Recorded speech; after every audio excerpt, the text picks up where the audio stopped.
Okay, by mistake already live start అయిపోయింది.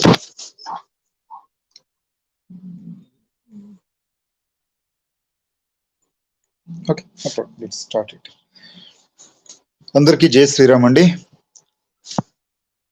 ఈరోజు మనం రామాయణంలో బాలకాండలో 21, 22 సర్గల్ని చదువుకునేటువంటి ప్రయత్నం చేద్దాం. అంతకన్నా ముందు what I need to do is, am I sharing my screen or not? I'm not sure. నా స్క్రీన్ షేర్ అవుతుందా?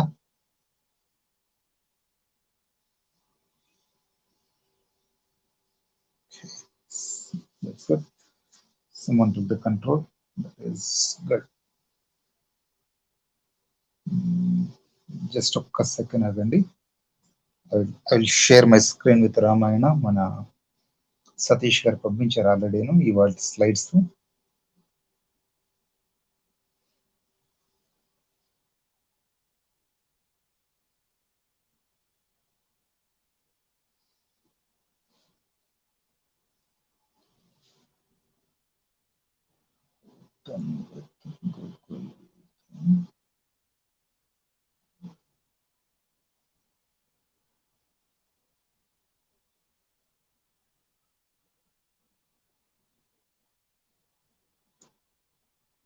I think it's good to share the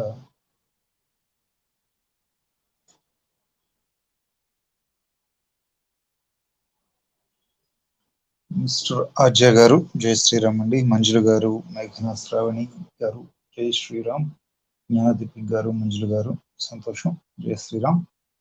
so what I do is I will share my screen right now.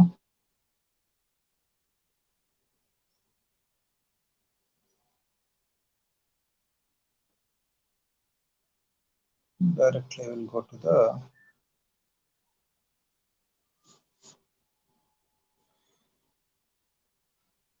I hope so. Screen share అవుతుందా అండి? ఎవరికైనా audio clear గా ఉందా? అజయ్ గారు, మంజుల గారు, శ్రావణి గారు అండ్ ఎనీవన్ మాట వినపడతా ఉంటే just type S, just for my information అంతే.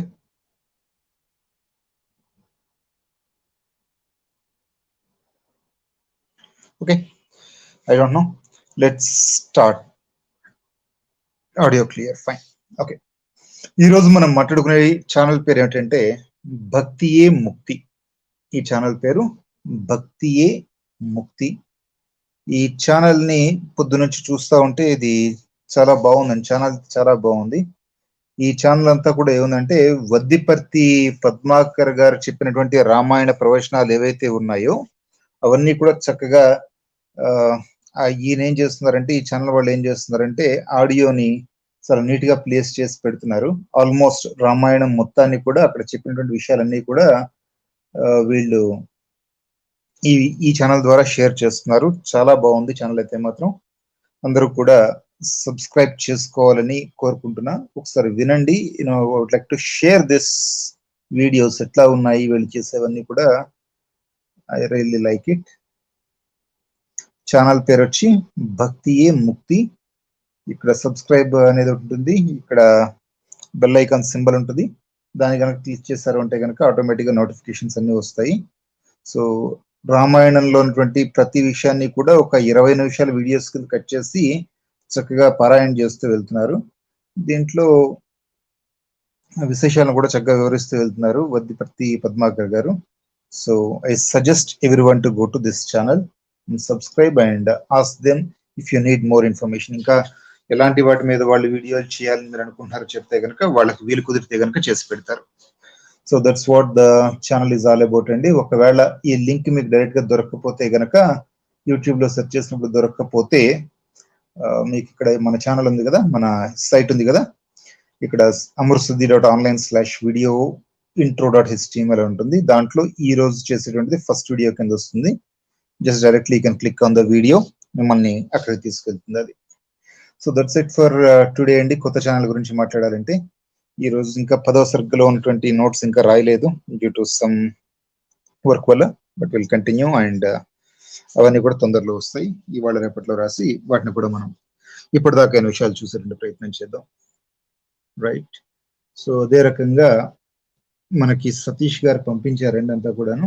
ఇది 21, 22 సర్గలు నీట్ గా చేసి పంపించారు. So will go to that. మొదటి 10 శ్లోకాలు ఇక్కడ మీకు కనపడుతూ ఉంటాయి. Comparatively better than our previous videos. ఆ స్క్రీన్ కంటే ఇది కాస్త బెటర్ గా ఉంటుంది. రైట్. 21వ సర్గ.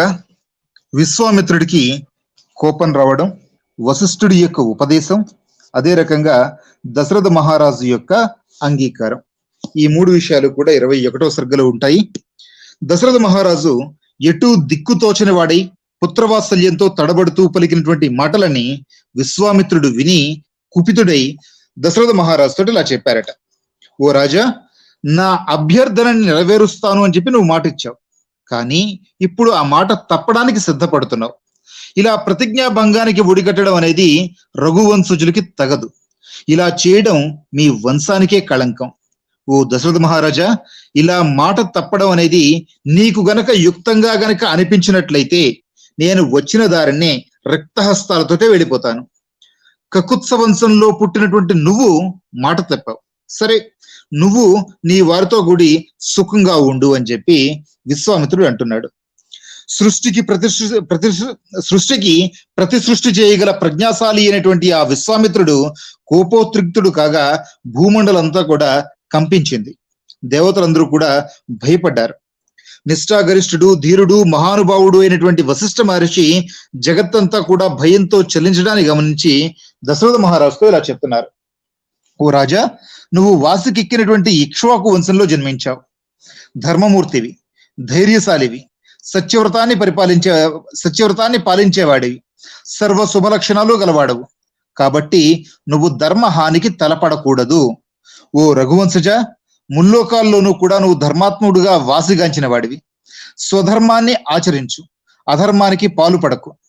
ఓ రఘువంశోద్భవ, మీ కోరికను నెరవేరుస్తాను అని ప్రతిజ్ఞ చేసి ఆ మాట నిలబెట్టుకొనని వానికి అశ్వమేధ యాగ ఫలం, బావులు చెరువులు తవ్వించుట మొదలగు ధర్మ కార్యాలు ఆచరించినటువంటి ఫలము అన్నీ కూడా నశిస్తాయి. కాబట్టి విశ్వామిత్ర మహర్షి వెంట శ్రీరాముడిని పంపించు.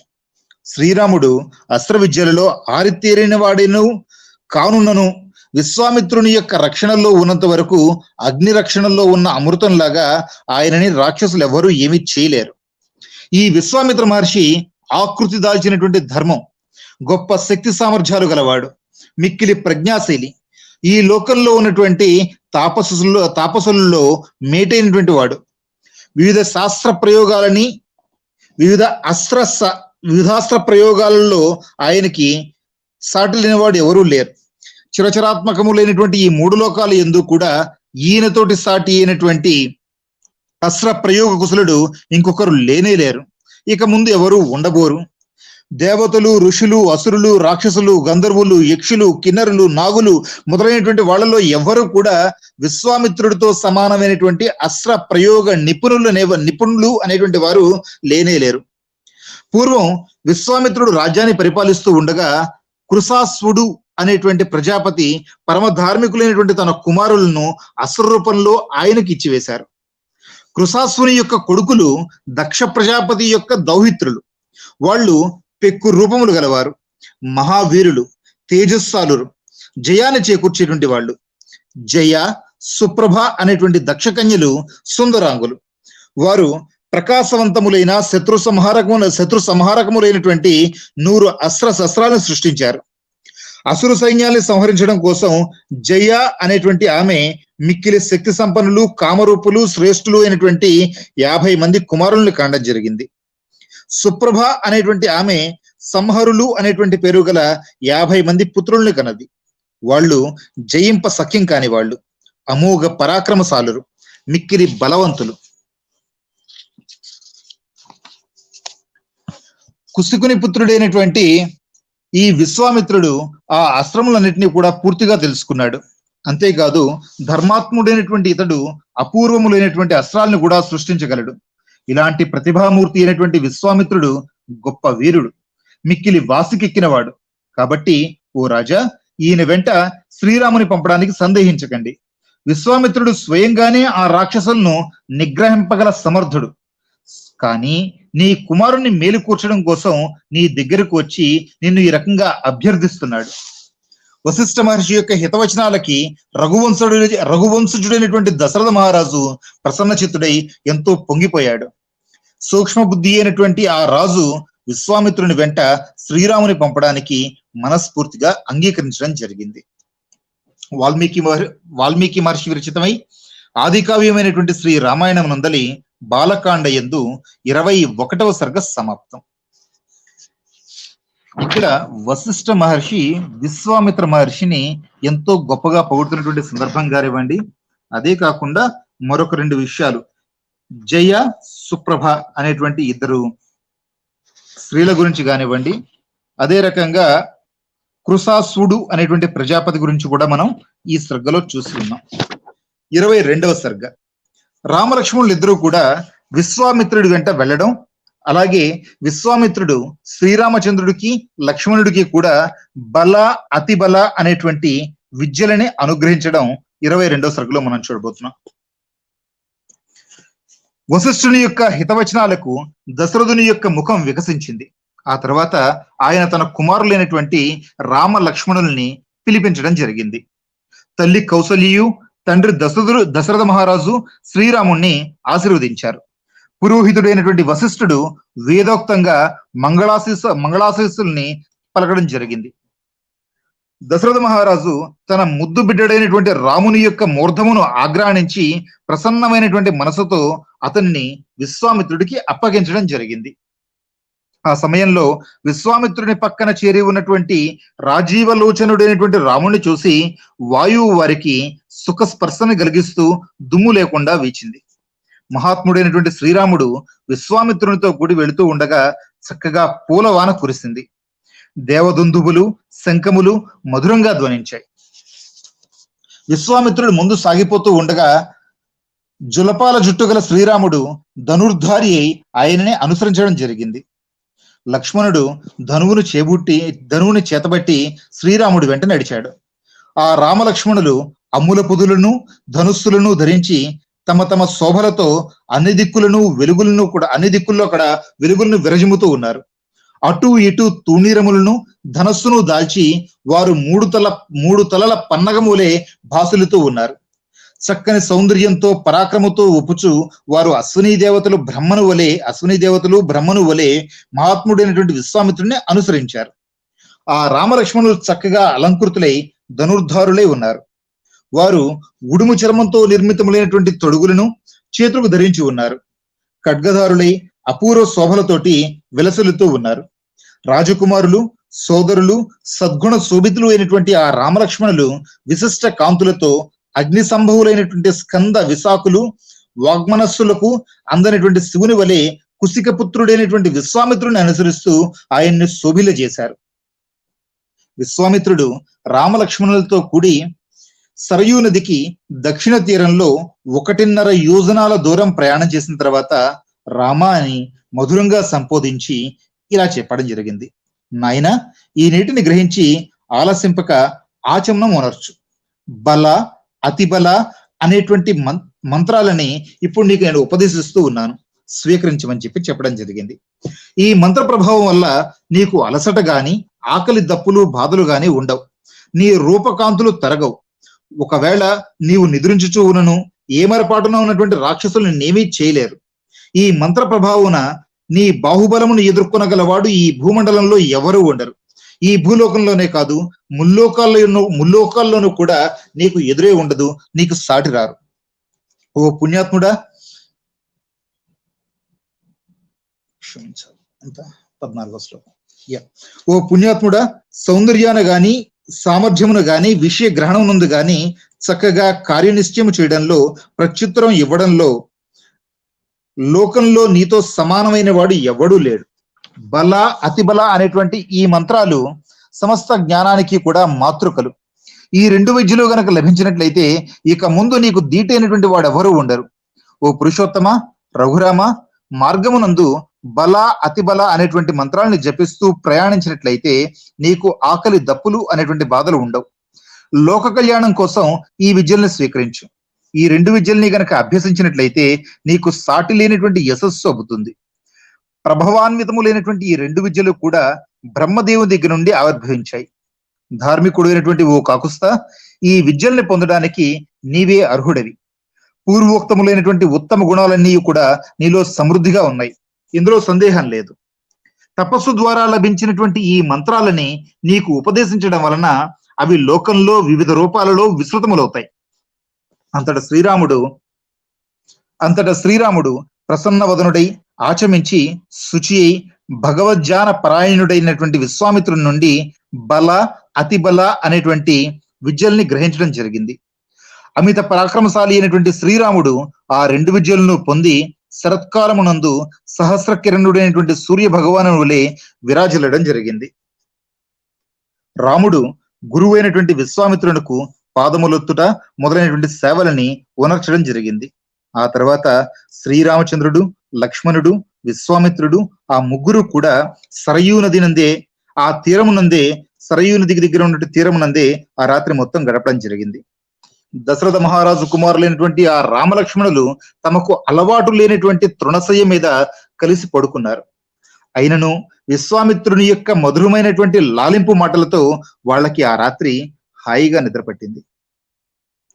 వాల్మీకి మహర్షి విరచితమై ఆది కావ్యమైనటువంటి శ్రీ రామాయణం నందలి బాలకాండ యందు ఇది 22వ సర్గ సమాప్తం. అయితే ఇక్కడ మనకి బల అతిబల అనేటువంటి విద్యలని విశ్వామిత్ర మహర్షి శ్రీరామచంద్రుడికి అందించడం అనేటువంటి విషయం మనం ఈ సర్గలో చూస్తూ ఉన్నాం. రేపు 23, 24 సర్గలలో విశ్వామిత్రునితో కలిసి రామలక్ష్మణులు గంగా సరియు సంగమ ప్రదేశంలో ఉన్నటువంటి ఒక పవిత్ర ఆశ్రమంలో ఒక రాత్రి ఉండడం అనేది, అదే రకంగా గంగా సరియు నదుల యొక్క సంగమ ప్రదేశం గురించి, మలద కరుస ప్రదేశాల యొక్క ఆవిర్భావం గురించి, అక్కడ తాటక అనేటువంటి ఒక రాక్షస గురించి విశ్వామిత్ర మహర్షి శ్రీరామచంద్రుడికి, లక్ష్మణ స్వామికి చెప్పేటువంటి విషయాల్ని రేపు మనం చూడడం జరుగుతుంది. జై శ్రీరామ్. Okay, 1 second. ఈరోజు మంజుల గారు ఓం నమ శివాయ అండి, జ్ఞానదీపిక్ గారు సంతోషం, జై శ్రీరామ్. మేఘనా శ్రావణి జై శ్రీరామ్, శ్రావణి గారు జై శ్రీరామ్. నాగవల్లి గారు ఓం నమ శివాయ. అండ్ ఆడియో క్లియర్ గా ఉంది, థ్యాంక్ యూ. శైలజారాణి గారు జై శ్రీరామ్ అండి.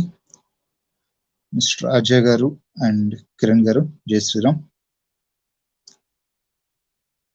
మా కిరణాశ్రం గారు సంతోషం, ఇంకా ఆయనకి వర్క్ లో ఉన్నా కూడా వస్తున్నారు. Thank you sir. Clicks of Sreesh garu Jai Sriram అండి. మన ధర్మం వేదిక్ గారు జై శ్రీరామ్. మోహన్ నందు గారు శ్రీమాత్రే నమః. రామాయణ పారాయణ మధ్య రాఘవనామ స్మరణ గోవింద గోవింద, ఇది మీరు వచ్చి చెబితేనే ఆ మాటకి అర్థం ఉంటుందండి. యూనో మీరు చెప్తేనే బాగుంటుంది, నాకు చెప్పడం వల్ల రాదు అది. సో కుదిరితే కనుక రేపటి నుంచి వచ్చేసేయండి, రేపటి నుంచి లింక్ ఇచ్చేస్తాను. Who ever want to come. కానీ మనకున్నటువంటి 15 గంట సమయంలో మాత్రమే మనం అనుకున్నటువంటి 2 సర్గల్ని కూడా కంప్లీట్ చేసుకునేటువంటి ప్రయత్నం చేద్దాం. Don't want to extend the time line, that's what. ఈ రోజుకైతే గనక ఇంతేనండి. జై శ్రీరామ్. రేపు మనం 23, 22, 23 సర్గల్లో మళ్ళీ కలుద్దాం. Thank you.